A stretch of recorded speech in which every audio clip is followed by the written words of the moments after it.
देखिए, आज हम शुरू करेंगे शिशु न्याय अधिनियम 2015 का जो धारा 2 पढ़ रहे थे परिभाषाओं से संबंधित, उसमें 21 नंबर से देखेंगे हम।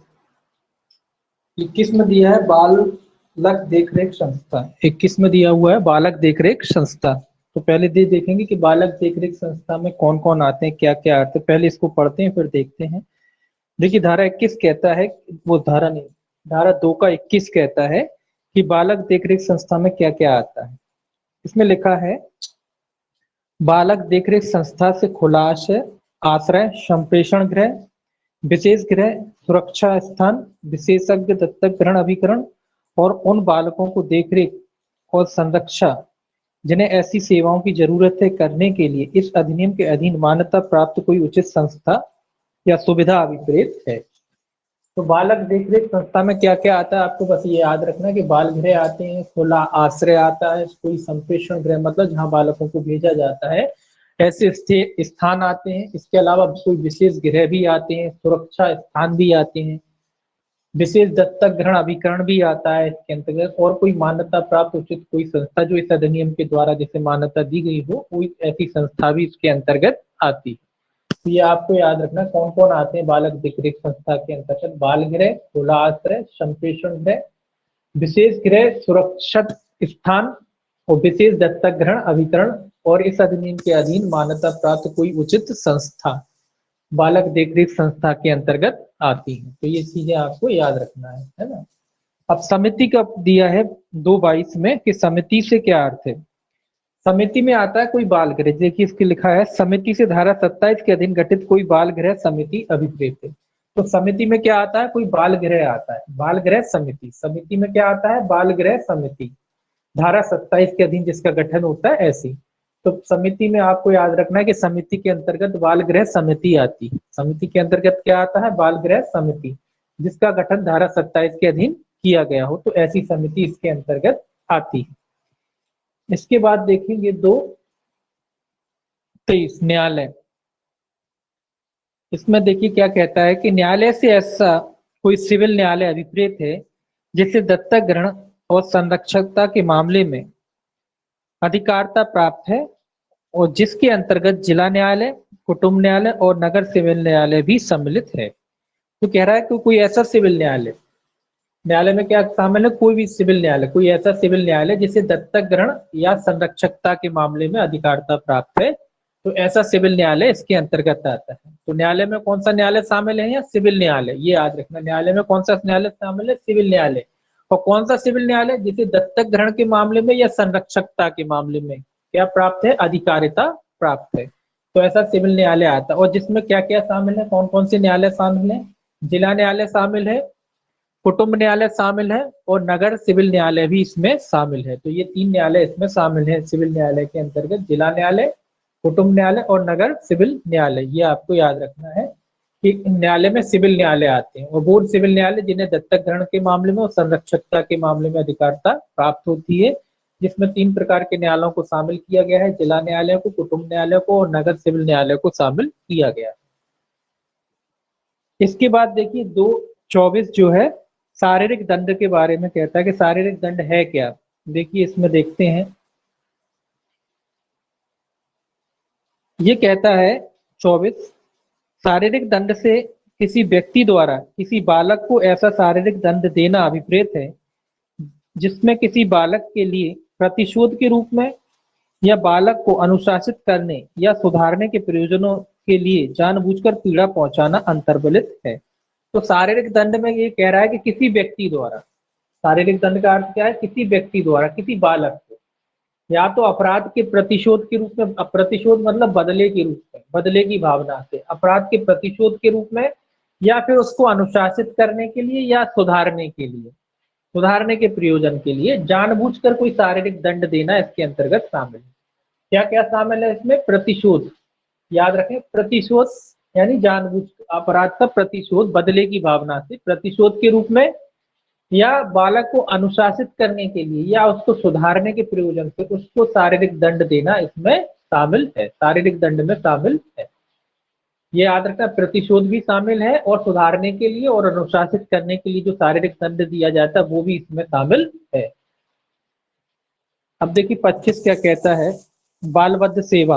बालवध सेवाओं में क्या क्या आता है, इसमें लिखा है बालवध सेवाओं से संकटावस्था में बालकों के लिए 24 घंटे ऐसी आपातकालीन पहुंच सेवा अभिप्रेत है जो जिन्हें आपातकालीन या दीर्घकालीन देखरेख और पुनर्वास सेवा से जोड़ती है।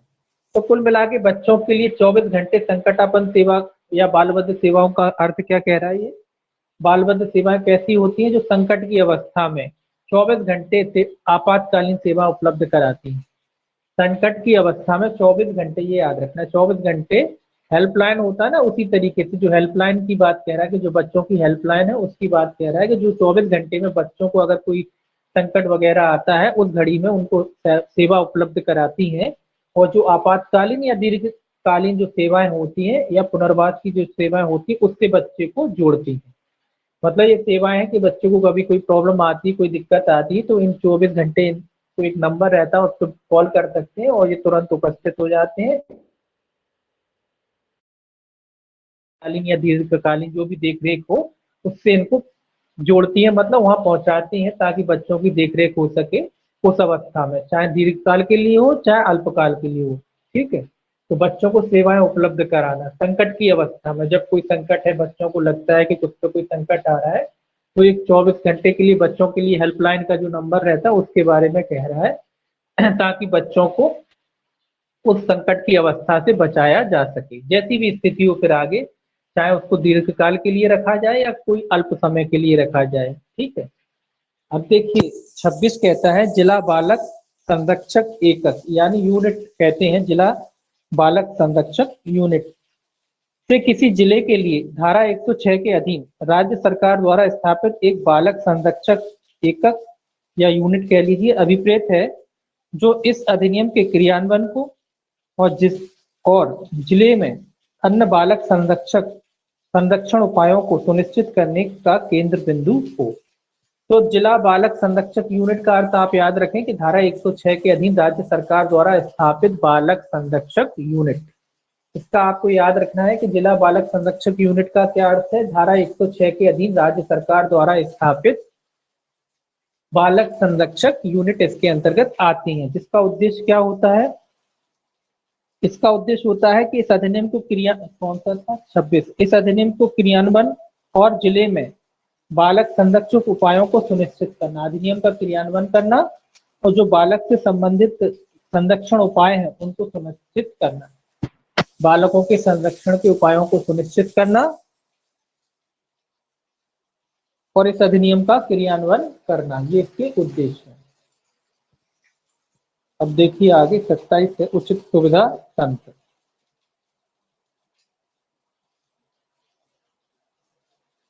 27 देखिए उचित सुविधा तंत्र क्या कहता है, इसमें लिखा है उचित सुविधा तंत्र से किसी सरकारी संगठन या रजिस्ट्रीकृत स्वैच्छिक या गैर सरकारी संगठन द्वारा चलाया जा रहा ऐसा सुविधा तंत्र है अभिप्रेत है जो किसी विशिष्ट बालक का किसी विनिर्दिष्ट प्रयोजनों के लिए अस्थायी रूप से जिम्मेदारी लेने को तैयार हो और ऐसा सुविधा तंत्र उक्त प्रयोजनों के लिए धारा 51 की उपधारा 1 के अधीन यथास्थिति समिति या बोर्ड द्वारा उपयुक्त रूप से मान्यता प्राप्त हो।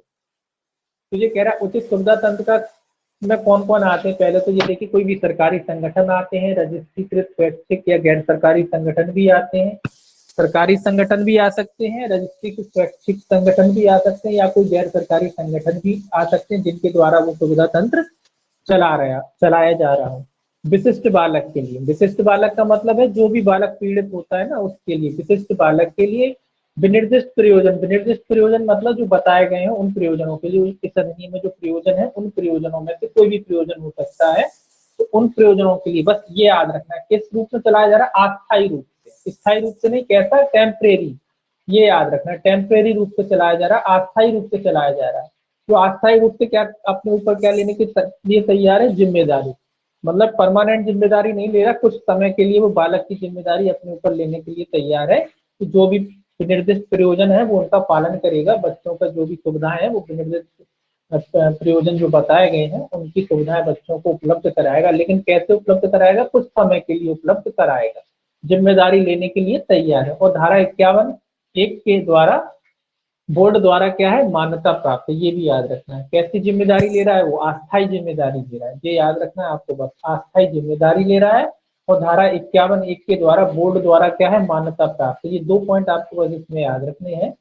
सरकारी संगठन भी होता है, हो सकता है, रजिस्ट्रीकृत स्वैच्छिक संगठन भी हो सकता है, और गैर सरकारी संगठन भी हो सकता है। और अस्थायी रूप से वो जिम्मेदारी अपने ऊपर लेने के लिए तैयार है। और धारा 51(1) के द्वारा क्या है, वो बोर्ड द्वारा मान्यता प्राप्त है, ये आपको बस याद रखना है ना। तो जिम्मेदारी कैसे ले रहा है, वो अस्थायी रूप से ले रहा है, ठीक है। कुछ समय के लिए बालक को जरूरत है और कोई संस्था वगैरह है वो अपने ऊपर जिम्मेदारी लेने के लिए तैयार है, बालक की देखरेख वगैरह, और भी जो भी अधिनियम में बताई गई है सुविधाएं, वो सुविधाएं देने के लिए तैयार है, उसे रखने के लिए तैयार है। तो अस्थायी रूप से जिम्मेदारी लेने के लिए तैयार है, उचित सुविधा तंत्र के अंतर्गत आता है। ये था आपका 27। इसके बाद है आपका 28, योग्य व्यक्ति। योग्य व्यक्ति कौन होता है?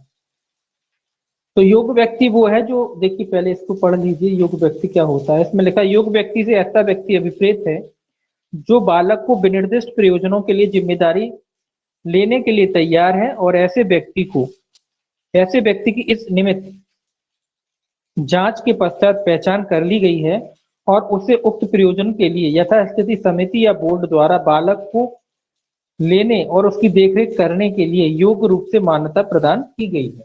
तो कोई भी व्यक्ति इसमें योग्य व्यक्ति के अंतर्गत कौन व्यक्ति आता है, जो बालक की विनिर्दिष्ट प्रयोजन के लिए, विनिर्दिष्ट प्रयोजन मतलब जो संहिता में बताए गए हैं उनमें से कोई भी प्रयोजन हो सकता है, तो उन प्रयोजनों में से कोई भी प्रयोजन के लिए बालक की जिम्मेदारी लेने के लिए तैयार है। तो बस पहले तो याद रखना है कि ऐसा व्यक्ति जो बालक की जिम्मेदारी लेने के लिए तैयार है, इसलिए जो भी प्रयोजन है अधिनियम के तहत उनमें से कोई भी प्रयोजन हो सकता है, विनिर्दिष्ट प्रयोजन, उन प्रयोजनों में से किसी भी प्रयोजन के लिए वो बालक की जिम्मेदारी अपने ऊपर लेने के लिए तैयार है।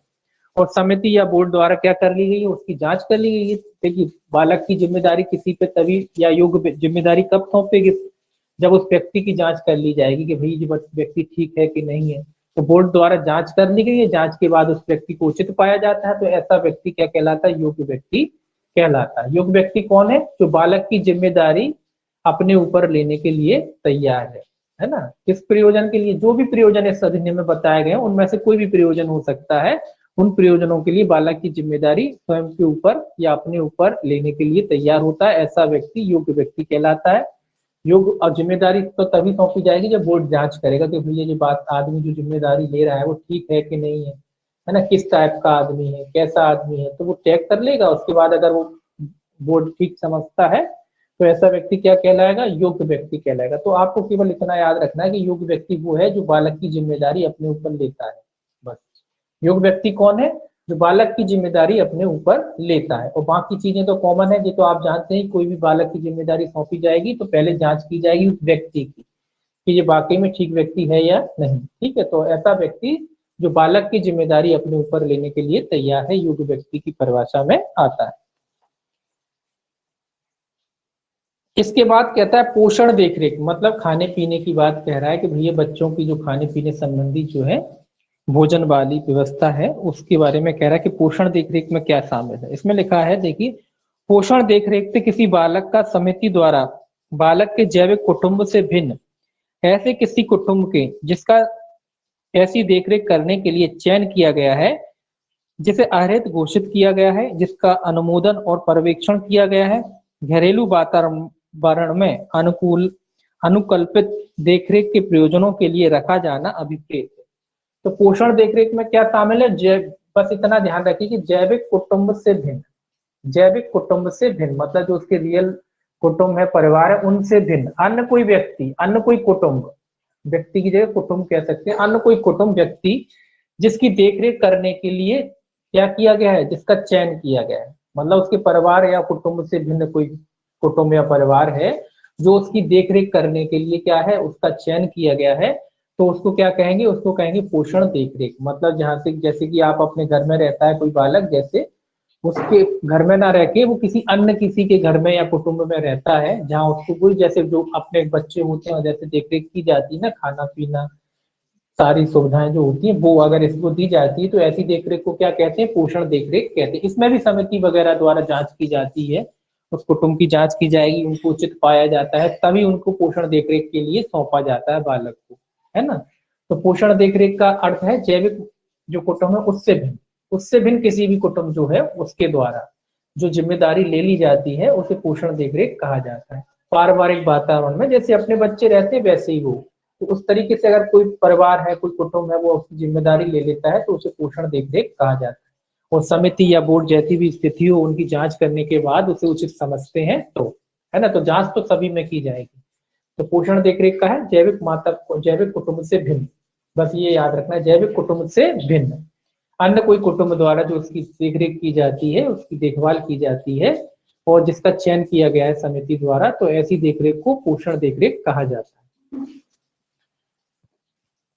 अब देखिए पालक कुटुंब का क्या अर्थ है। इसमें लिखा है पालक कुटुंब से ऐसा कुटुंब अभिप्रेत है जिसे जिला बालक संरक्षक एकक द्वारा धारा 44 के अधीन पोषण देखरेख के लिए बालकों को रखने हेतु उपयुक्त पाया गया है।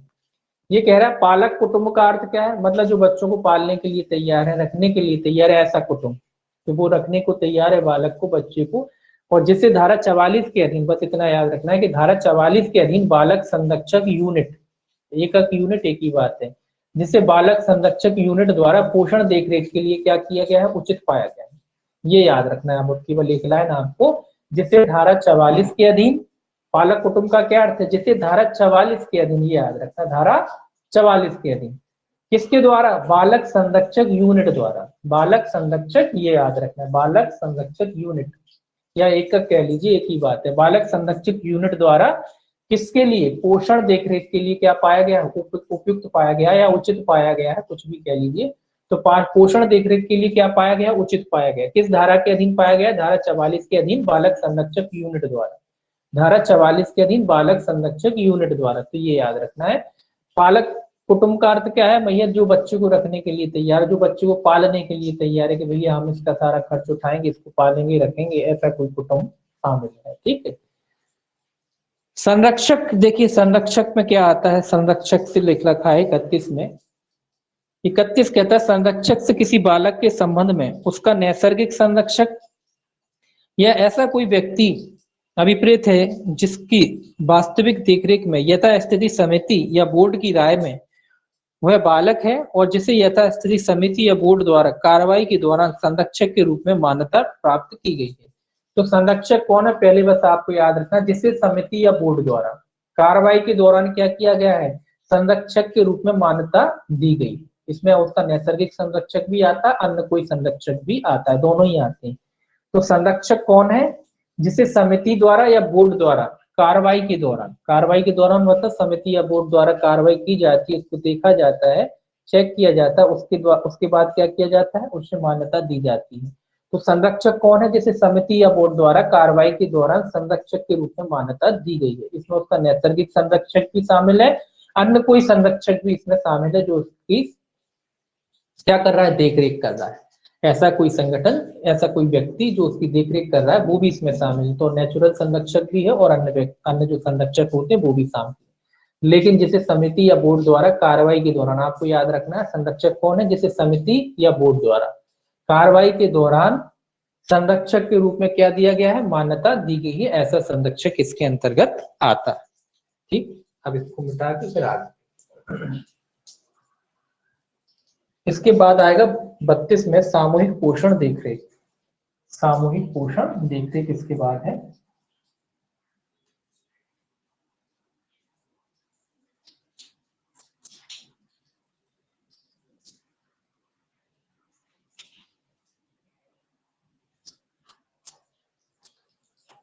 देखिए 32 क्या कहता है, 32 में है सामूहिक पोषण देखरेख।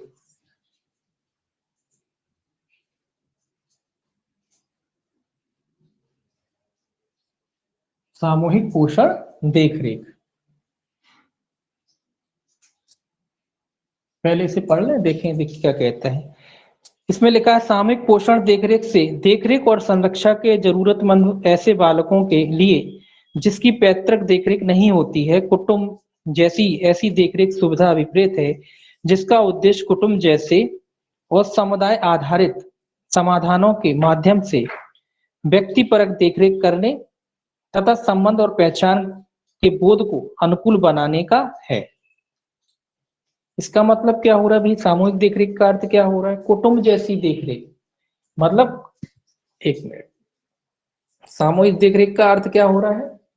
सामूहिक देखरेख का क्या अर्थ है? इसमें कह रहा है कि ऐसी देखरेख जो संरक्षा या जरूरत, मतलब जरूरतमंद ही बालक होंगे, ऐसा तो नहीं हर बालक को देखरेख की जरूरत है। जो जरूरतमंद बालक हैं, जिनको जरूरत है देखरेख की, जिनकी पैतृक देखरेख नहीं हो सकती, जिनकी क्या नहीं हो सकती, ये याद रखना है, पैतृक देखरेख नहीं हो सकती। पैतृक सही नहीं चल रहा, जिनकी क्या नहीं हो सकती? पैतृक देखरेख नहीं हो सकती। मार्केट ठीक नहीं चला। जिनकी पैतृक देखरेख नहीं हो सकती, ऐसे तो जिनकी पैतृक देखरेख नहीं हो सकती, जैसे कुटुंब की देखरेख, तो कुल मिला के इसमें कौन से बालक शामिल हैं? जिनकी पैतृक देखरेख नहीं हो सकती। सामूहिक पोषण देखरेख का अर्थ होता है इकट्ठा। कई बालक होते हैं ना, जिनके जैसे कि जो बालक हैं जिनके माता पिता नहीं है, जिनका कोई कुटुंब नहीं है, जिनकी कोई देखरेख करने वाला नहीं है, तो सामूहिक रूप से इकट्ठे इनको एक जगह बालकों को रखा जाता है। एक जगह बालकों को रखने के बाद जैसा परिवार में जो बालक रहते हैं ना, बच्चे रहते हैं, उस तरीके से इनकी देखरेख की जाती है। पारिवारिक माहौल कह लीजिए, पारिवारिक माहौल में क्या की जाती है? इनकी देखरेख की जाती है। जैसे परिवार में बच्चे रहते हैं, जैसे बच्चों को सुविधाएं दी जाती है, वहां इकट्ठे सामूहिक रूप से इन बच्चों को रखा जाता है। और जैसी एक परिवार में देखरेख होती है, जैसी एक परिवार में देखरेख होती है, वैसे ही देखरेख क्या की जाती है? इन बच्चों की देखरेख की जाती है किसी जगह पे रख के। और कुटुंब में जैसी आपकी होती है, आपके घर में जैसी देखरेख होती है, उस तरीके से बच्चों की देखरेख की जाती है।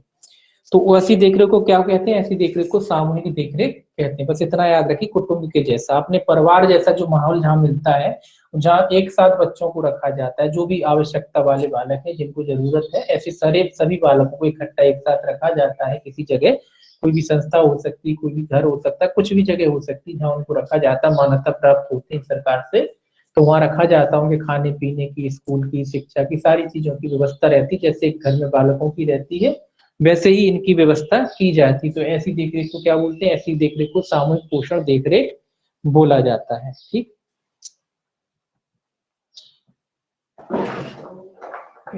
इसमें थोड़ा सा इसके बाद देखिए 33 है जघन्य अपराध। 33 में क्या कह रहा है? जघन्य अपराध की परिभाषा कह रहा है कि जघन्य अपराध जो है क्या होते हैं।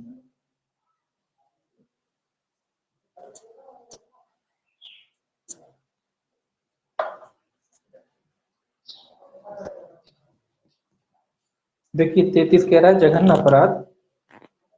जघन्य अपराध की परिभाषा 33 जघन्य अपराध के अंतर्गत इसमें कहता है कि जघन्य अपराध के अंतर्गत ऐसे अपराध आते हैं जिसके लिए भारतीय दंड संहिता या तत्समय प्रवृत्त किसी अन्य विधि के अधीन न्यूनतम दंड 7 वर्ष या उससे अधिक के कारावास का है।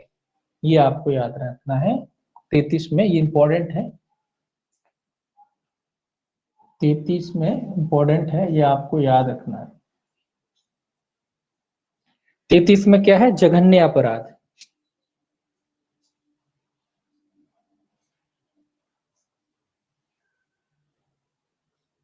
तैतीस में क्या शामिल है? जघन्य अपराध।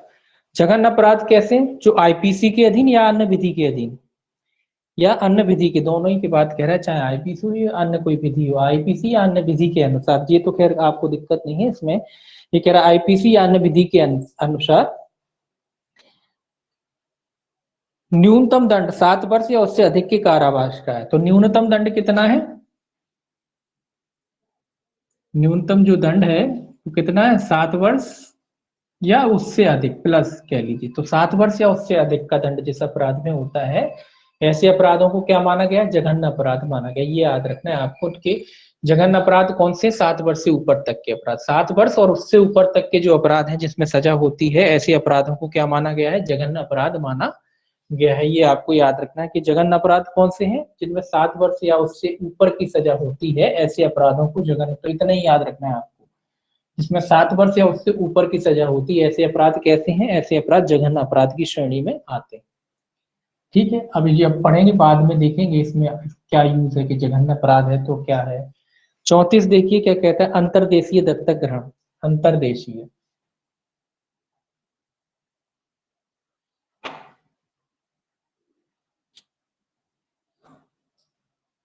अंतर्देशीय दत्तक ग्रहण 34 में है। ये कह रहा है अंतर्देशीय दत्तक ग्रहण से भारत से अनिवासी भारतीय द्वारा या भारतीय मूल के किसी व्यक्ति द्वारा या किसी विदेशी द्वारा बालक का दत्तक ग्रहण अभिप्रेत है। अंतर्देशीय ये तो सिंपल है, ये तो कोई दिक्कत ही नहीं है। ये कह रहा है कि किस किस के द्वारा, 34 में किस किस के द्वारा दत्तक ग्रहण, दत्तक मतलब गोद लेना, किसी बालक को गोद लिया जाता है भारतीय द्वारा, अनिवासी भारतीय द्वारा। कैसा भारतीय, अनिवासी जो अपन ने पहले पढ़ा था, अनिवासी भी इसमें लिखने की जरूरत नहीं है। अनिवासी भारतीय मतलब जो भारत में नहीं रहता है, कुछ समय के लिए भारत में रहता है, ऐसे किसी भारतीय द्वारा, या कोई भारतीय मूल के व्यक्ति द्वारा, मतलब जिसने नागरिकता प्राप्त कर ली किसी अन्य देश में जाकर, ऐसे किसी भारतीय द्वारा, या फिर किसी विदेशी, विदेशी द्वारा। विदेशी भी हो सकता है जो भारत का ना तो नागरिक है और ना ही कोई व्यक्ति, मतलब अन्य देश का कोई व्यक्ति, अन्य देश की कोई नागरिकता लिए हुए व्यक्ति, उसी देश में पैदा हुआ, उसी देश का कोई व्यक्ति है, ऐसा। तो विदेशी कोई व्यक्ति है, उसके द्वारा दत्तक ग्रहण अभिप्रेत है, मतलब उसके द्वारा बच्चे का गोद लिया जाना अभिप्रेत है। तो कौन कौन ले सकता है इसमें, विदेशी भी ले सकता है, भारत का मूल का कोई व्यक्ति है भारतीय मूल का वो भी ले सकता है, और अनिवासी भारतीय द्वारा जो दत्तक लिया जाता है उसे क्या बोलते हैं, अंतर्देशीय दत्तक ग्रहण बोलते हैं। तो 3 लोगों के द्वारा, एक तो विदेशी भी शामिल है, कुल मिला के जो लोकल अपन अगर भारत में ही रहते हैं उनको छोड़ दिया जाए तो बाकी सब जो लोग आते हैं उनके द्वारा जो दत्तक ग्रहण होता है वो अंतर्देशीय दत्तक ग्रहण के अंतर्गत आता है। एक भारतीय भारत में ही रहता है और वो लेता, उसको छोड़ दो, बाकी सारे जो दत्तक होते हैं, गोद लिए जाते हैं बच्चे, वो अंतर्देशीय दत्तक ग्रहण के अंतर्गत आते हैं। उसमें अनागरिक कह लो आप, व्यक्ति जो बालक है वो क्या कहते हैं, व्यक्ति है भारतीय मूल का, एक अनिवासी भारतीय कह लो आप उसे, चाहे अनिवासी भारतीय भी आता है इसमें, भारतीय मूल का व्यक्ति भी आता है और विदेशी भी आता है। तो तीनों व्यक्तियों द्वारा या तीनों के द्वारा में इनमें से किसी के द्वारा जो लिया जाता है दत्तक, उसको अंतर्देशीय दत्तक ग्रहण कहा जाता है। देखिए अब इसमें है 35, 34 के बाद 35। 35 क्या कहता है, 35 कहता है किशोर। किशोर का क्या अर्थ है, किशोर का क्या अर्थ है, ये कहता है किशोर से 18 वर्ष से कम आयु का बालक अभिप्रेत है। तो ये याद रखना है आपको, किशोर का क्या अर्थ है, 18 वर्ष से कम आयु का बालक। किशोर कौन है, 18 वर्ष से कम आयु का बालक। ये आपको रखना है याद कि किशोर कौन है, जिसकी आयु, जिसने 18 वर्ष की आयु पूरी नहीं की है, तो ऐसा व्यक्ति क्या माना जाएगा, किशोर माना जाएगा। तो ये इंपॉर्टेंट परिभाषा है आपकी, ये वाली इंपॉर्टेंट परिभाषा है आपकी, है ना, ये वाली भी इंपॉर्टेंट परिभाषा है।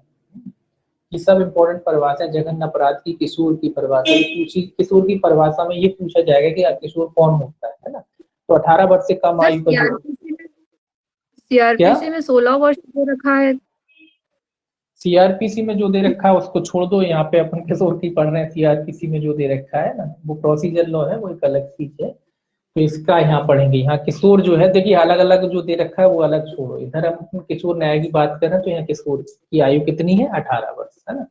18 वर्ष से जो कम आयु का है उसको क्या माना जाएगा, किशोर माना जाएगा। ठीक, सीआरपीसी जब पढ़ेंगे तब वहां देखेंगे कि क्यों माना गया है, क्या है। 16 वर्ष था, वैसे उसमें 18 ही माना जाएगा उसमें भी, लेकिन चूंकि किशोर का है तो इसमें किशोर कितना माना जाएगा, 18 वर्ष से कम आयु का। किशोर कौन है इसके अधिनियम के तहत, 18 वर्ष से कम आयु का। एक एक्ट को दूसरे एक्ट में मिलाने की जरूरत नहीं है, जो वहां है वो वहां है, ठीक है, उसको फिर उसमें देखेंगे अपन क्या है। तो यहाँ किशोर क्या है, 18 वर्ष से कम आयु का है। ऐसे कई एक्ट होते हैं जिसमें कहीं कुछ एज आ जाती, कहीं कुछ एज आ जाती, तो उसमें आपस में नहीं करना है। ये तो किशोर इस अधिनियम की बात कह रहे हैं, ये अधिनियम की प्रोसीजर चल रही है। जब प्रोसीजर चलेगी और इस अधिनियम की बात होगी तो उसका अर्थ यहाँ 18 ही लगाया जाएगा। देखिए सीआरपीसी में लिखा है 16, वो एक अलग बात है, 16 लिखा है क्योंकि जरूर बच्चे हैं, कई अपराध करते हैं। इस अधिनियम के अधीन अगर अपराध करेगा बालक, सीधा सीधा समझ लो, इस अधिनियम के अधीन वो अपराध करेगा, उसका प्रोसीजर तो सीआरपीसी से ही चलेगा। तो उस मामले में आप क्या लगा लोगे, उसकी आयु 18 लगा लोगे। आप देखते नहीं हो जब सीआरपीसी में स्पेशल लिखा है कि अगर कोई अधिनियम में प्रोविजन किया गया है तो फिर वही लागू होता है, नहीं किया गया है तो फिर 16 लागू होगा। मान लो इस अधिनियम से भिन्न कोई अन्य अपराध किया हो उसने, जब इस अधिनियम वाले कोई अपराध करेगा, कोई किशोर करेगा, तो वहां उसका अर्थ 18 हो जाएगा, है ना। और मान लो इस अधिनियम से भिन्न और भी अपराध होते हैं, जरूरी थोड़ी ना कि इस अधिनियम के ही अपराध हो, इस अधिनियम से भिन्न भी अपराध होते हैं, तो वहां सीआरपीसी का जो 16 है वही लागू हो जाएगा, ठीक है ना। तो इस वजह से हो जाता है, तो इसीलिए दोनों को मिलाने की जरूरत नहीं। तो जब इस अधिनियम से संबंधित कोई अपराध किया जाएगा और सीआरपीसी का जब प्रोसीजर लागू होगा, तो जब अधिनियम में इस अधिनियम में स्पेशल कहा ही गया है कि 18 है, तो फिर उसका अर्थ 18 ही लगाएंगे ना, तो इस हिसाब से रहता है ना। तो जब किशोर वाला कोई अपराध होगा, कोई ऐसा अपराध है जो किशोरों से जुड़ा है या जो अधिनियम में स्पेशली प्रोविजन किया गया है, तो फिर उसकी जगह 18 ही मानेंगे। तो वो एक प्रोसीजर है, इसीलिए उसको नहीं मिलाते। और मान लो कोई भिन्न अपराध किया जो ना इस विधि में आता है ना किसी और विधि में आता है जहाँ 18 है, तो फिर वहां 16 लगा लेंगे, है ना, इस वजह से रहता है, तो उस हिसाब से चल जाता है। अब देखिए 36 प्रोसीजर लॉ हो, कोई भी लॉ हो, उसमें एक सब जरूर आता है कि अगर कोई विधि के में कोई उपबंध किया गया है तो उसको प्रभावित नहीं करते, या कोई स्पेशल प्रोविजन, ये स्पेशल लॉ मान लो आप, ये स्पेशल लॉ बन गया बच्चों के लिए।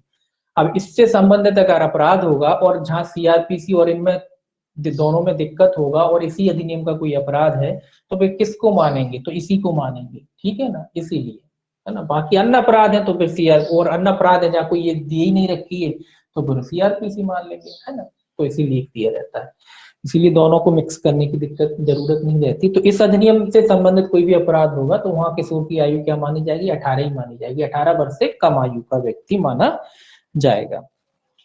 सर इसमें बालक और बालिका दोनों 18 वर्ष से वाले होंगे, किशोर?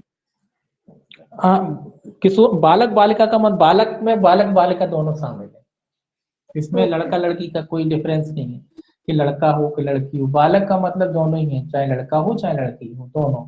बालक का मतलब यहाँ बच्चे, बच्चों से है, और बच्चों में इसमें मेल फीमेल का कोई रट्टा नहीं। बालक मतलब बालक, बालक मतलब बच्चे, दोनों बच्चे, चाहे लड़का हो चाहे लड़की हो। देखिए अब देखिए 36 कहता है स्वापक औषधि और मन प्रभावी पदार्थ के क्रम से वही अर्थ हैं जो स्वापक औषधि और मन प्रभावी पदार्थ अधिनियम 1985 में है। तो ये एनडीपीएस औषधि की बात कह रहा है, इसमें एनडीपीएस लिख दिया, कोई खास नहीं है, तो एनडीपीएस औषधि, एनडीपीएस कहाँ है, कौन सा नंबर का था, 36 नंबर का, एनडीपीएस औषधि। तो ये कह रहा है एनडीपीएस औषधि का क्या अर्थ है, जो इस अधिनियम में दिया गया है वही अर्थ यहाँ भी है इसका, है ना। तो अलग से इसको अर्थ नहीं दिया गया है, तो कह रहा है कि एनडीपीएस औषधि का वही अर्थ है जो एनडीपीएस अधिनियम में दिया गया है ना। तो इसका अलग से कोई अर्थ नहीं, तो ये कोई खास नहीं है परिभाषा। एनडीपीएस की देना इसलिए दिया हुआ है कि कुछ बच्चों का इस तरीके से एनडीपीएस में इस्तेमाल करते हैं ना लोग, इसलिए मैंने ये परिभाषा दी है कि एनडीपीएस का क्या अर्थ है, एनडीपीएस औषधि का क्या अर्थ है, जो एनडीपीएस अधिनियम में दिया गया है वही अर्थ यहाँ भी लगाया जाएगा। अब देखिए 37 क्या कहता है, 37 कहता है निराक्षेप प्रमाण पत्र से अंतरदेशीय दत्तक ग्रहण के संबंध में उक्त प्रयोजनों के लिए केंद्रीय दत्तक ग्रहण स्रोत प्राधिकरण द्वारा जारी किया गया कोई प्रमाण पत्र अभिप्रेत है। ये कौन सा प्रमाण पत्र है, निराक्षेप प्रमाण पत्र। कौन सा प्रमाण पत्र है, निराक्षेप प्रमाण पत्र, मतलब बिल्कुल एक तरीके से एनओसी समझ लो आप, ये एनओसी है। किसके लिए एनओसी है, जो विदेशी दत्तक, अंतरदेशीय दत्तक ग्रहण होता है ना, उसके लिए क्या है, ये कहा गया 37 में, निराक्षेप अंतरदेशीय जो दत्तक ग्रहण होता है उसकी एनओसी है, आप ये मान लो क्या है, एनओसी। एनओसी मतलब नॉन ऑब्जेक्शन सर्टिफिकेट है ये, काय का जो अंतरदेशीय दत्तक ग्रहण होता है ना, जो विदेशी जो या जो भारतीय मूल के व्यक्ति हैं उनके द्वारा जो दत्तक लिया जाता है ना, उसके लिए ये एनओसी है कुल मिला के। जब ये एनओसी मिलेगी तभी उनका दत्तक ग्रहण क्या होगा, पूर्ण होगा। तो ये एनओसी, निराक्षेप प्रमाण पत्र को एनओसी कहते हैं, तो एनओसी समझ लीजिए, ये एनओसी है। काय की एनओसी है जी, दत्तक ग्रहण के बारे में। कौन सा दत्तक ग्रहण, तो अंतरदेशीय दत्तक ग्रहण के बारे में जो है एनओसी है। ये एनओसी कौन देगा, कितना 37वां है, एनओसी दिया जाएगा केंद्रीय दत्तक ग्रहण स्रोत प्राधिकरण द्वारा, केंद्रीय दत्तक ग्रहण स्रोत प्राधिकरण द्वारा दिया जाएगा, केंद्रीय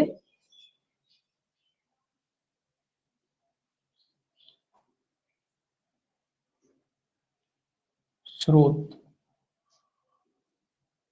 प्राधिकरण द्वारा दी जाएगी, ये याद रखना है। कौन देगा इसमें? एनओसी। एनओसी इसमें देंगे केंद्रीय दत्तक ग्रहण स्रोत प्राधिकरण। काय की एनओसी है? जी दत्तक की एनओसी है, जो अंतरदेशीय दत्तक होता है ना, उसकी एनओसी है। जब तक ये एनओसी नहीं मिलेगी तब तक वो दत्तक ग्रहण पूरा नहीं होगा। निराक्षेप प्रमाण पत्र का मतलब ही एनओसी होता है, तो ये एनओसी मिलेगी। जब आप कोई विदेशी है या कोई भारतीय मूल का व्यक्ति है या ये लोग क्या चाहते हैं, ये दत्तक लेना चाहते हैं, तो सबसे पहले उन्हें एनओसी लेनी पड़ेगी। किसकी एनओसी लेनी पड़ेगी? केंद्रीय दत्तक ग्रहण स्रोत अधिकरण प्राधिकरण होता है या अधिकरण कह लीजिए, उससे क्या लेनी पड़ेगी इन्हें? उससे एनओसी लेनी पड़ेगी। जब वो एनओसी दे देगा इन लोगों को तभी इनका दत्तक ग्रहण पूरा होगा, तभी इनको दत्तक दिया जाएगा। ठीक है, तो ये एनओसी है 37 दत्तक के बारे में। अब देखिए 38 क्या कहता है? 38 कहता है अनिवासी भारतीय। अनिवासी भारतीय से ऐसा व्यक्ति अभिप्रेत है जिसके पास भारतीय पासपोर्ट है और वर्तमान में एक से अधिक वर्ष से विदेश में रह रहा है। अनिवासी भारतीय का भी इन्होंने अर्थ बता दी कि भैया अनिवासी भारतीय कौन सा है। अनिवासी भारतीय ये कोई खास परिभाषा नहीं है ना पूछने वाले, ये तो बता दिया उन्होंने कि भैया कौन सा अनिवासी भारतीय, मतलब जो 1 साल हो गया और भारत में आया ही नहीं, लौटा ही नहीं, 1 साल से ज्यादा का टाइम हो गया है और वो विदेश में ही। भारत का क्या धारण करता है? 38 कह रहा है भारतीय पासपोर्ट और तो है उसके पास, मतलब भारतीय पासपोर्ट है, यानी कि भारतीय पासपोर्ट है तो इसका मतलब भारतीय नागरिक तो है, नागरिकता तो नहीं त्यागी उसने अभी, लेकिन 1 साल से जो है विदेश में ही है, भारत में नहीं लौटा है। तो ऐसा जो भारतीय है उसे क्या बोलेंगे? उसे अनिवासी भारतीय बोलेंगे, मतलब जो भारत में निवास नहीं करता, भारत का नागरिक है, पासपोर्ट धारण करता है भारत का। पासपोर्ट किसको मिलेगा? जो नागरिक होगा उसी को तो मिलता है, विदेशियों को तो मिलता नहीं। तो जो भारत का नागरिक है और 1 साल से अधिक समय से भारत में आया ही नहीं है, विदेश में रह रहा है, तो ऐसा व्यक्ति क्या माना जाएगा? अनिवासी भारतीय माना जाएगा। 1 वर्ष से अधिक से समय से वो देश में लौटा ही नहीं, तो ऐसा व्यक्ति क्या है? अनिवासी भारतीय। एनआरआई, एनआरआई कहते हैं अनिवासी भारतीय। अनिवासी भारतीयों को क्या कहते हैं? एनआरआई। ठीक है, एनआरआई कौन होते हैं? जो विदेश में ही रहते हैं, भारत के हैं, नागरिकता भारत की रखते हैं, पासपोर्ट भारत का रखते हैं, लेकिन विदेश में रहते हैं, यहाँ नहीं रहते हैं, तो ऐसे लोग एनआरआई कहलाते हैं। तो एनआरआई की परिभाषा है 38। देखिए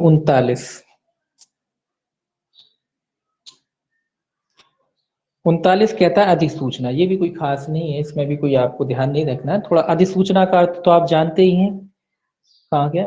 अधिसूचना से यथा स्थिति भारत के राजपत्र में या किसी राज्य के राजपत्र में प्रकाशित अधिसूचना अभिप्रेत है और अधिसूचित पद का तदनुसार अर्थ लगाया जाएगा। तो अधिसूचना दोनों के बारे में बात करें, चाहे वो केंद्र सरकार के राजपत्र में निकली हो या राज्य सरकार के। तो केंद्र और राज्य, बस इतना याद रखना है, केंद्र और राज्य दोनों की अधिसूचनाओं की बात कर रहा है वो। राजपत्र में जो अधिसूचनाएं निकाली जाती हैं वो चाहे केंद्र सरकार द्वारा निकाली गई हो या राज्य सरकार द्वारा निकाली गई हो, राजपत्र में जो गजट में जो सूचनाएं निकाली जाती हैं, ऐसी सूचनाओं को क्या बोला जाता है? अधिसूचना बोला जाता है। तो ये को तो खास है नहीं। अब देखिए इसके बाद 40, इसको मिटा ही लेते हैं। 40 में संप्रेषण गृह है।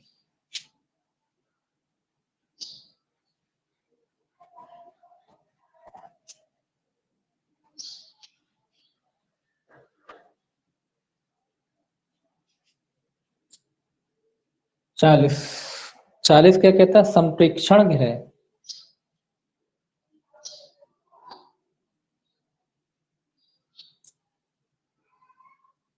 चालीस में क्या है? संप्रेक्षण गृह। तो जो संप्रेक्षण गृह क्या है? इसमें लिखा संप्रेक्षण गृह से किसी राज्य सरकार द्वारा स्वयं या किसी स्वैच्छिक या गैर सरकारी संगठन के माध्यम से प्रत्येक जिले या जिलों के समूह में स्थापित और अनुरक्षित तथा धारा 47 की उपधारा 1 में विनिर्दिष्ट प्रयोजनों के लिए उस रूप में रजिस्ट्रीकृत संप्रेक्षण गृह अभिप्रेत है। तो संप्रेषण गृह का अर्थ क्या है?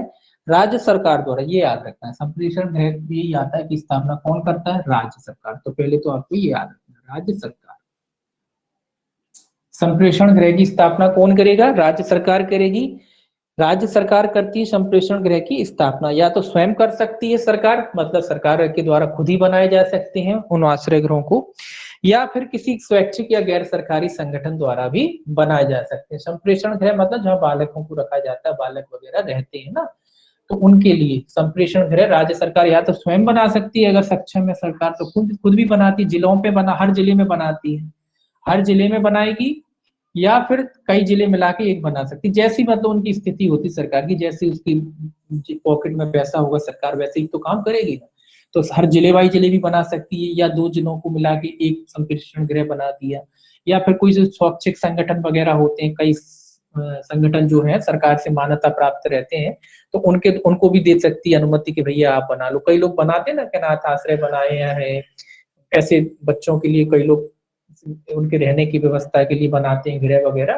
तो इस तरीके से सरकार ने अगर उन्हें मान्यता दे रखी है तो वो भी बना सकते हैं, अगर सरकार ने उनको मान्यता दी है तो। संप्रेषण गृह में लिखा राज्य सरकार द्वारा किसी स्वैच्छिक या गैर सरकारी संगठन के माध्यम से प्रत्येक जिले में बनाया जा सकता है या जिलों के समूह में स्थापित किया जा सकता है ना। जैसी सरकार की स्थिति होगी वैसा करेगी सरकार।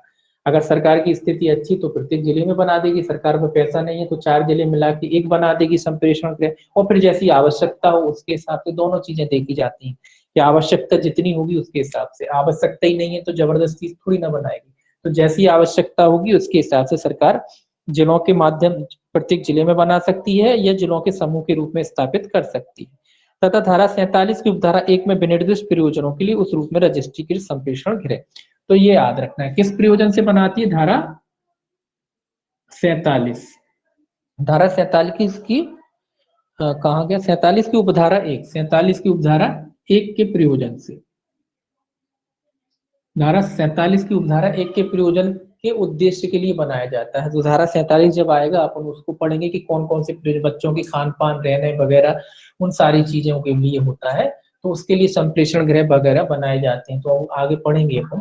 तो 47 1 के प्रयोजनों के लिए गठित किए जाते हैं। कौन बनाता है, बस इतना याद रखना, राज्य सरकार के द्वारा उसका बनाए जाते हैं, या राज्य सरकार संप्रेषण गृह को बनाने की अनुमति देती है। राज्य सरकार स्वयं बना सकती है या कोई गैर सरकारी संगठन वगैरह उसके द्वारा भी बनाए जा सकते हैं, अगर सरकार ने उन्हें मान्यता दी है तो। धारा 47 1 के प्रयोजन के लिए, ठीक। अब है 41 खुला आश्रय। खुला आश्रय, भाई खुला आश्रय क्या है, खुला आश्रय कहाँ दिया है, तो इसमें आपको ये भी याद रखना है, इसमें भी ये याद रखना है, दोनों याद रखना। खुला आश्रय कहाँ है, देखिए ये कहता है खुला आश्रय से बालकों को छोड़ने के लिए राज्य सरकार द्वारा धारा 43 की उपधारा 1 के अधीन स्वयं या किसी स्वैच्छिक गैर सरकारी संगठन द्वारा स्थापित और अनुरक्षित तथा उस धारा में विनिर्दिष्ट प्रयोजनों के लिए उस रूप में रजिस्ट्री की सुविधा तंत्र अभिप्रेत है। तो ये क्या कह रहा है, धारा 43, ये था धारा 47 के प्रयोजनों के लिए, ये क्या है धारा 43 के प्रयोजनों के लिए, धारा 43 की उपधारा 1, धारा 43 की उपधारा 1 के प्रयोजनों के लिए, ये याद रखना है बस आपको। ये जो संप्रेषण गृह था वो धारा 47 1 के प्रयोजन के लिए था, और खुला आश्रय जो है धारा 43 का जो उपधारा है 1 उसके प्रयोजन के लिए इसकी स्थापना की जाती है। इसमें भी राज्य सरकार स्वयं कर सकती है या कोई मान्यता प्राप्त जो भी संगठन होते हैं, स्वैच्छिक या गैर सरकारी जो संगठन होते हैं उनके द्वारा इसकी स्थापना की जा सकती है। रजिस्ट्रीकृत सुविधा तंत्र कैसा है, रजिस्ट्रीकृत सुविधा तंत्र, जो क्या है रजिस्ट्रीकृत सुविधा तंत्र, तो सुविधा तंत्र है, सुविधा तंत्र। रजिस्ट्रीकृत तो हो गई होगा तो वो लिखने की जरूरत नहीं है। तो कैसा तंत्र है, ये सुविधा तंत्र, जो खुला आश्रय मतलब सुविधा तंत्र है, रजिस्ट्रीकृत सुविधा तंत्र है, जो धारा 43 1 के प्रयोजनों के लिए बनाया जाता है। रजिस्ट्रीकृत सुविधा तंत्र है जो किसके लिए बनाया जाता है, धारा 43 1 के प्रयोजनों के लिए। और संप्रेषण गृह किस प्रयोजन के लिए बनाया जाता है, धारा 47 की उपधारा 1 के। तो क्वेश्चन इन्हीं से बनता है, इससे बनता है और इससे बनता है, ठीक, इन दोनों से बनता है। तो इन दोनों को आपको याद रखना, 43 1 के प्रयोजन के लिए, ये 47 1 के प्रयोजन, इस तरीके से आपको याद रखना है इसमें। वो बनाता राज्य ही बनाता है ना, कौन बनाता है, राज्य, दोनों के लिए राज्य सरकार की है, क्योंकि राज्य की जिम्मेदारी है, राज्य में रहते ना तो राज्य की जिम्मेदारी रहती, केंद्र की नहीं है। यहाँ कौन बनाता है, राज्य सरकार, राज्य सरकार ही मान्यता वगैरह देती है। अब देखिए 42 कहता है अनाथ, 42 क्या कहता है, अनाथ। अनाथ कौन है, इसमें अनाथ की परिभाषा दी है, ये देखिए क्या कौन कौन को अनाथ माना गया है। इसमें लिखा अनाथ से ऐसा बालक अभिप्रेत है। बालक कैसा बालक अभिप्रेत है, ये कहता है जिसके जैविक या दत्तक माता पिता या विधिक संरक्षक नहीं है, मतलब जैविक माता पिता जो उसके असली माता पिता थे वो नहीं है, या कोई जैविक संरक्षक वगैरह होते हैं वो भी नहीं है। दूसरा, जिसका विधिक संरक्षक बालक की देखरेख करने का इच्छुक नहीं है या देखरेख करने में समर्थ नहीं है, दोनों को शामिल कर लिया गया है इसमें। ये पहला वाला तो सभी जानते हैं, सिंपल है कि भैया जिसके माता पिता नहीं है या कोई संरक्षक नहीं है, ऐसा बालक जो होता है अनाथ कहलाता है। दूसरा, उसको भी शामिल कर लिया गया है कि जिसका विधिक संरक्षक है, लेकिन जो विधिक संरक्षक क्या है उसकी देखरेख करने को तैयार नहीं, माता पिता नहीं है, और जो विधिक संरक्षक जो होते हैं माता पिता के बाद जो भी लोग होते हैं वो उसकी देखरेख करने के लिए तैयार ही नहीं है, वो उसको रखने को तैयार ही नहीं है। तो ऐसे बच्चे को क्या कहते हैं, अनाथ कहते हैं। तो ऐसे बच्चे को किसकी परिभाषा में शामिल किया गया है, अनाथ की। तो ये तो कॉमन परिभाषा है, आपको याद आएगा। तो जिसके माता पिता नहीं है और कोई संरक्षक नहीं है, जैविक संरक्षक नहीं है, या फिर जो संरक्षक है वो उसको रखने को तैयार नहीं, उसको देखरेख करने को तैयार नहीं, तो ऐसे बच्चे को क्या बोला जाएगा, ऐसे बच्चे को अनाथ बोला जाएगा। 43 देखिए क्या कहता है। 43 कहता है विदेशी भारतीय नागरिक। विदेशी भारतीय नागरिक की परिभाषा दी है, इसमें लिखा है विदेशी भारतीय नागरिक से नागरिकता अधिनियम 1955 के अधीन उस रूप में रजिस्ट्रीकृत कोई व्यक्ति अभिप्रेत है। ये भी परिभाषा आपको याद नहीं रखनी है। विदेशी भारतीय नागरिक का क्या अर्थ है, विदेशी भारतीय नागरिक। तो विदेशी भारतीय नागरिक का के कोई अर्थ नहीं बताया, जो भारतीय नागरिकता अधिनियम 1955 है, नागरिकता अधिनियम 1955, उसमें जो अर्थ है वही अर्थ यहाँ लिखा गया है। तो विदेशी भारतीय जो अधिनियम दिया गया है, विदेशी भारतीय नागरिक से नागरिकता अधिनियम जो है 1955 के अधीन उस रूप में रजिस्ट्रीकृत कोई व्यक्ति अभिप्रेत है, विदेशी भारतीय नागरिकता अधिनियम। तो उस रूप में विदेशी भारतीय नागरिक, देखिए अब एक नया जो नागरिकता अधिनियम है उसमें थोड़ा संशोधन करके थोड़ा सा चेंज कर दिया गया है। उसमें क्या करा गया है कि जो विदेशी होते हैं, जो विदेशी हैं, भारत में नहीं आ रहे हैं या अन्य देश में रहते हैं, भारतीय मूल के व्यक्ति, उनको दोहरी नागरिकता का सरकार ने थोड़ा सा वो कर दिया है कि उनको उनको नागरिकता, उनको मतलब भारत की भी नागरिकता रहती है और उनको विदेश की भी, विदेश में रह रहे हैं तो वहां की भी उनको, जैसे कई लोग होते हैं ना भारतीय मूल के कहते हैं जिन्हें नागरिकता नहीं त्यागी है, तो जब कोई व्यक्ति भारत में नहीं आ रहा है तो उनको दोहरी तरीके की सरकार ने दे दी। हालांकि वो तो नागरिकता नाम मात्र की रहती है कि भैया भारत का नाम रोशन होता है ना, ऊपर गए कहीं काम कर रहे हैं, बढ़िया नाम कर रहे हैं, तो फिर कुछ भारत सरकार कह सकती है हमारा नागरिक है, नहीं तो फिर नागरिक ना कह के कहते मूल है, हमारे मूल का है, तो सरकार ने ये तो कर दिया। हालांकि ये उसमें तो इस तरीके का थोड़ा अधिनियम में किया गया है सरकार के द्वारा, उनको दोहरी नागरिकता का थोड़ा सरकार ने प्रोविजन किया है, जो विदेशी लोग हैं, विदेशी नागरिक है उनके लिए अभी सरकार ने हाल ही में इसमें प्रोविजन किया है। केवल उन्हीं के लिए, भारतीयों के लिए नहीं है कि भाई आप कहोगे सबके लिए दोहरी नागरिक, सबके लिए नहीं, केवल उनके लिए है जो विदेश में रह रहे हैं, उनकी भारतीय नागरिकता भी बनी रहती है और वो विदेश में भी रह सकते हैं, है ना। क्योंकि भारतीय की नागरिकता के लिए ये रहता है ना कि आप विदेश में रह रहे हो, फिर भारतीय नागरिकता का दिक्कत आती थी ना, उनको दिक्कत आती थी, इस वजह से उनको सरकार ने इस तरीके का छूट दे रखा है। वो छोड़िए, उसकी बात नहीं है। अब देखिए 44 भारतीय मूल का व्यक्ति की परिभाषा दी है। अब भैया इसको पढ़ लीजिए, मूल का ये भी कोई खास नहीं है। देखिए भारतीय मूल के व्यक्ति से ऐसा व्यक्ति अभिप्रेत है जिसके पारंपरिक पूर्व पुरुषों में से कोई भारतीय राष्ट्रिक है या था, जो भारत में केंद्र सरकार द्वारा जारी किया गया भारतीय मूल के व्यक्ति होने संबंधी card, personal of Indian origin card धारण किए हुए। तो मूल में से मतलब इनके माता पिता में से कोई भी एक भारतीय रहा हो। भारतीय मूल का व्यक्ति कौन कहलाएगा, जिसके माता पिता में से कोई भी एक मूल भारत में पैदा हुआ हो और भारत का जो है उसमें उसके पास क्या हो, personal of citizen origin card वगैरह जो भी होता है वो कार्ड वो धारण करता हो, तो ऐसा व्यक्ति क्या कहलाएगा, भारतीय मूल का व्यक्ति कहलाएगा। मूल मतलब जड़, मूल का अर्थ क्या होता है, जड़, है ना। तो वही जड़ की बात कह रहा है कि जड़ यहाँ है, पेड़ कहीं भी हो जाए, तो वो जड़ की कह रहा है कि इनके माता पिता में से कोई भी यहाँ था और भले ही वो विदेश में भी पैदा हुआ हो, तो वो व्यक्ति क्या कहलाएगा, भारतीय मूल का कहलाएगा, है। अब ये तो सब बातें हैं, भारतीय मूल की जबरदस्ती कर रहे हैं, कहला लो आप। क्या होता है ना, विदेश में चले गए कई लोग नाम करते, जैसे वो सुनीता विलियम्स थी, उनका नाम था, बोले भारतीय मूल की, भारतीय मूल की, अमेरिकन नागरिक थी लेकिन भारतीय मूल की, क्योंकि माता पिता में से इनके शायद पिताजी भारतीय थे, है ना। तो इस तरीके से बोले नाम होता ना इंडिया का, बोले भारतीय मूल की थी, भारतीय मूल की थी तो वो अमेरिकन ही, तो इस तरीके से इसलिए सरकार ने इस तरीके का कर देता है, तो वो भारतीय मूल के माने जाएंगे। ठीक है, 45 देखिए अब, छोटे अपराध इंपॉर्टेंट है, छोटे अपराध। अभी अपन ने पढ़ा था जघन्य अपराध। जघन्य अपराध कौन से थे? जो 7 वर्ष या उससे अधिक अवधि के कारावास से दंडनीय थे, ऐसे अपराध कैसे थे? जघन्य अपराध।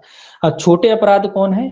इसमें लिखा है छोटे अपराध के अंतर्गत ऐसे अपराध आते हैं जिनके लिए भारतीय दंड संहिता या किसी अन्य विद्यमान विधि के अधीन अधिकतम दंड 3 वर्ष तक के कारावास तक है। तो याद रखना है, ये इंपॉर्टेंट है। ऐसे अपराधों को छोटे अपराध माना गया है जो आईपीसी के अधीन या कोई भी अन्य विधि हो सकती है उस विधि के अनुसार, उसमें कितना दंड दिया जाता है? 3 वर्ष तक। 3 वर्ष तक का कारावास हो सकता है, मतलब 3 वर्ष से अधिक नहीं हो सकता, तो 3 वर्ष तक का कारावास होता है। ऐसे अपराध क्या है? ऐसे अपराध छोटे अपराध। तो ये याद रखना है आपको, ये भी याद रखना है क्योंकि इसमें से इंपॉर्टेंट है जघन्य अपराध, छोटे अपराध और एक और आएगा अभी।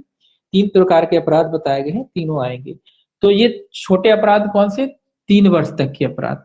छोटे अपराध कौन से हैं? जिनमें 3 वर्ष तक की ही सजा, मतलब 3 वर्ष से अधिक की सजा नहीं होती, केवल 3 वर्ष तक की सजा हो सकती है। अधिकतम सजा कह रहे हैं 3 वर्ष, 1 माह, 2 माह, 6 माह, 1 वर्ष, 2 वर्ष, है ना, ऐसे। तो 3 माह तक की सजा हो सकती है। ऐसे अपराध क्या कहलाते हैं? छोटे अपराध की श्रेणी में आते हैं, ये आपको याद रखना है।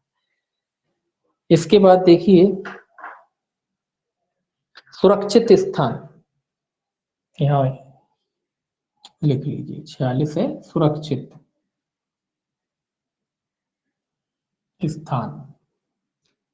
सुरक्षित स्थान की परिभाषा क्या क्या कहती है? ये कहता है सुरक्षित स्थान से ऐसा कोई स्थान या ऐसी संस्था जो पुलिस, हवालात या जेल नहीं है, अभिप्रेत है, जिसकी स्थापना पृथक रूप से की गई है या जो यथास्थिति किसी संप्रेक्षण गृह या किसी विशेष गृह से जुड़ी हुई है, जिसका भारसाधक व्यक्ति विधि का उल्लंघन करने वाले अभिकथित बालक का उल्लंघन करते पाए गए, ऐसे बालकों को बोर्ड या बालक न्यायालय के आदेश से जांच के दौरान या आदेश में यथा विनिर्दिष्ट अवधि के प्रयोजनों के लिए दोषी पाए जाने के पश्चात सतत पुनर्वास दोनों के दौरान अपनाने और उसकी देखरेख करने की इच्छुक है।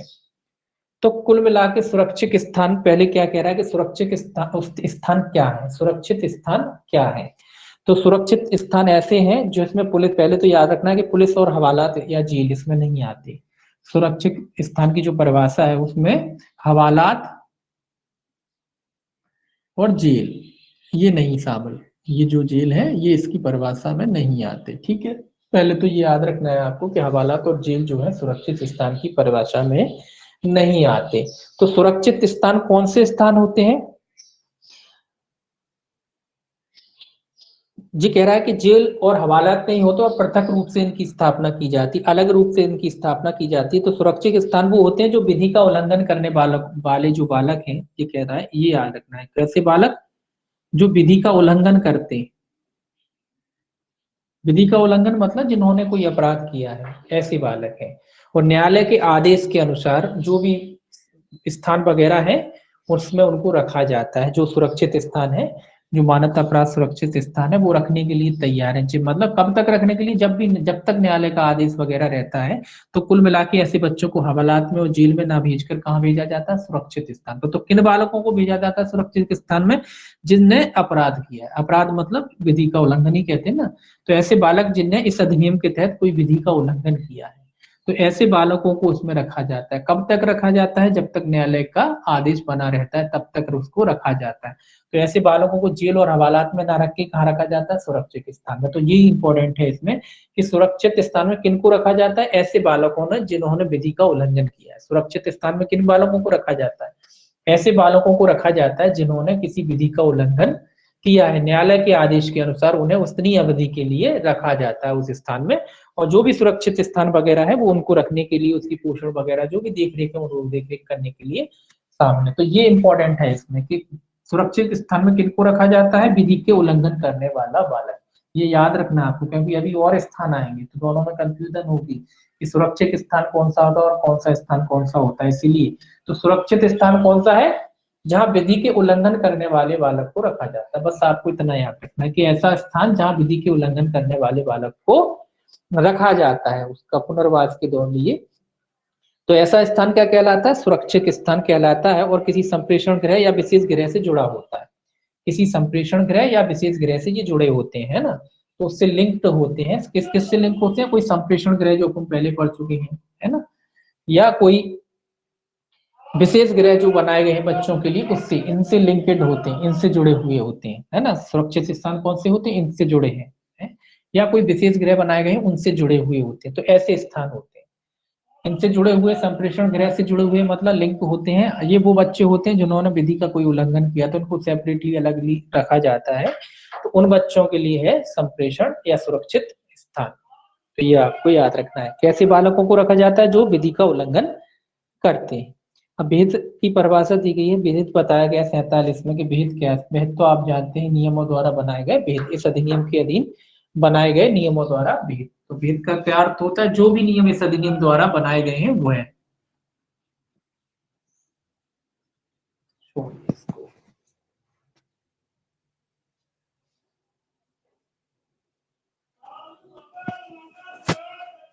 48 देखिए क्या कहता है। 48 देखिए क्या कहता है। 48 कहता है परिवीक्षा अधिकारी। परिवीक्षा अधिकारी,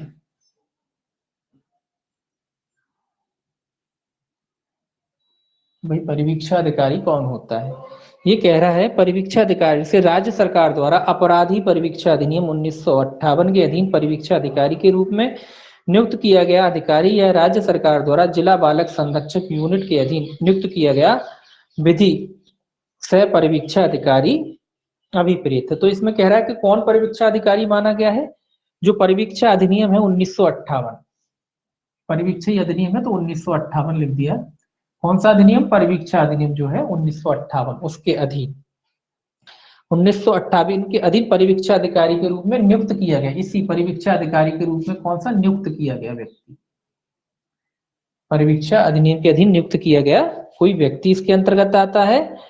और दूसरा आता है अधिकारी या राज्य सरकार द्वारा, या फिर राज्य सरकार द्वारा, कह रहा है राज्य भी द्वारा भी की जा सकती है, राज्य सरकार द्वारा जिला बालक संरक्षक यूनिट के अधीन, ये भी याद रखना आपको, जिला बालक संरक्षक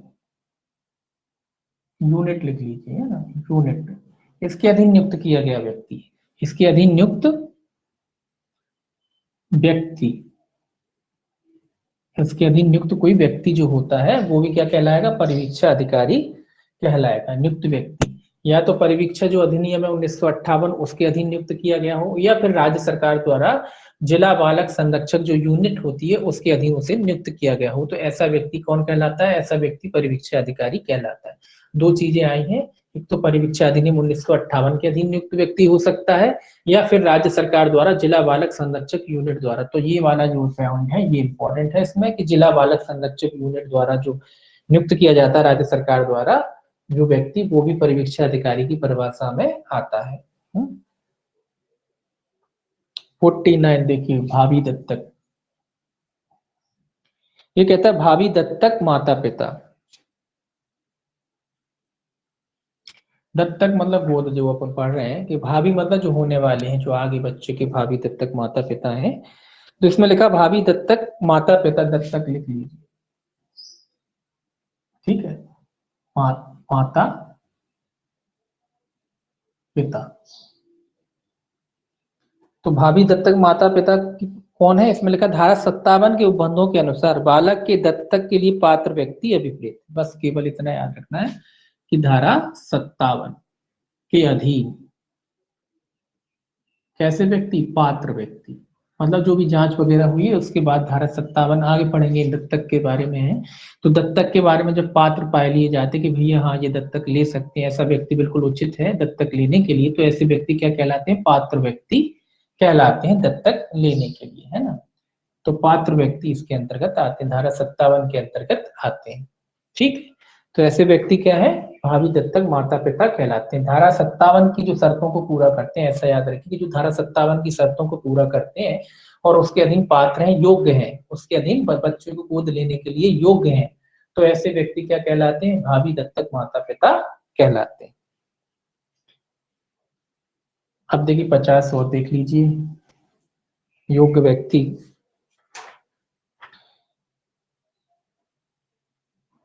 पचास कहता है लोक स्थान, ये कोई खैर जरूरी नहीं है। कह रहा है लोक स्थान का क्या अर्थ है? जो अनैतिक व्यापार निवारण अधिनियम 1956 में, बस ये अधिनियम का नाम याद रखना है कि लोक स्थान की परिभाषा जो है, लोक स्थान जो है कौन से अधिनियम से अर्थ लगा रहे हैं इसमें? इसमें कह रहा है अनैतिक व्यापार निवारण अधिनियम। लोक स्थान का अर्थ कौन से अधिनियम से? अनैतिक व्यापार, ये अर्थ थोड़ा याद रखना बस। अनैतिक व्यापार निवारण जो अधिनियम है उसी के अनुसार इनका अर्थ लगाया गया है। बस ये अधिनियम का नाम याद रखना है कि लोक स्थान का अर्थ क्या है। यहाँ लोक स्थान का ऐसा स्पेशल अर्थ नहीं दे रखा जैसे और जगह रहता है कि खुला जहाँ सब लोग आते जाते हैं, ऐसा नहीं। तो यहाँ अनैतिक व्यापार निवारण अधिनियम में जो अर्थ है वो, अब जो भी अर्थ वहां दिया हुआ वो इसका अर्थ वहां लगाया गया। तो एक्ट का नाम याद रखना है आपको कि किस एक्ट से इसका अर्थ लगाया गया है लोक स्थान का। अनैतिक व्यापार निवारण अधिनियम के अधीन लोक स्थान, हालांकि अर्थ तो वही है लेकिन आपको एक्ट का याद नाम रखना है कि अनैतिक व्यापार निवारण अधिनियम के तहत लोक स्थान, ऐसा स्थान जो अनैतिक व्यापार निवारण अधिनियम के तहत लोक स्थान है, उसको लोक स्थान इसमें माना गया है। बस इतना ही रहने दीजिए, बहुत हो गया। 10 जो बचे पढ़ लेंगे परसों।